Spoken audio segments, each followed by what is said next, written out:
খুশুসি আমলটা একটু বোঝালাম, এটা কিন্তু আপনারও থাকতে পারে, আমি জানি না, আমার একটা আছে আপনি জানেন না, ঠিক আছে?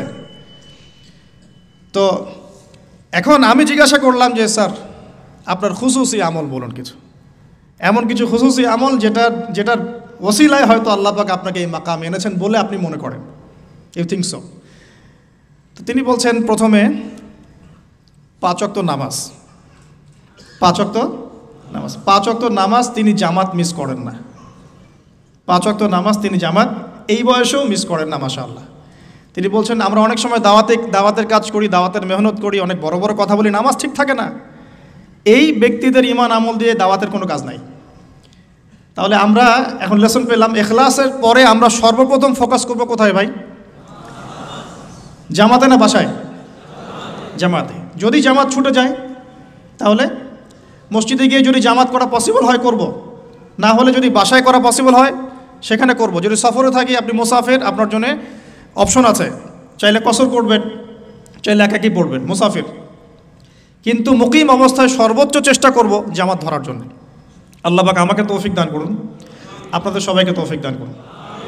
এখানে দুটো কথা আমি অ্যাড করছি আমার পক্ষ থেকে, সেটা হলো যে আমি প্রথম লেকচারে বলেছিলাম যে অনেক মসজিদ দিন দিন বাইতুল্লাহ থেকে বাইতুন নাস হয়ে যাচ্ছে, অনেক মসজিদে প্রকৃত নামাজ থাকছে না, নামাজের রুকু সেজদা ঠিক হচ্ছে না। এক্ষেত্রে আমরা কি করব? আমরা ইমাম সাহেবদেরকে নসিহা করব এবং বোঝানোর চেষ্টা করব যেন নামাজটা তারা একটু ধীর স্থিরভাবে পড়ায়, নামাজের গভীরতায় ঢোকার চেষ্টা করব, কি পড়ছি বোঝার চেষ্টা করব, কি বলছি বোঝার চেষ্টা করব। অর্থ বুঝে নামাজ পড়লে ইনশাআল্লাহ তাআলা এই নামাজ আল্লাহর আরশ পর্যন্ত পৌঁছে যাবে ইনশাআল্লাহ। আর যদি আমরা নামাজের ব্যাপারে গাফেল থাকি এবং নামাজে ফাঁকিবাজি করি, নামাজের আধ্যাত্মিকত্ব মারিফত নষ্ট হয়ে যায়, তাহলে কিন্তু সমস্যা।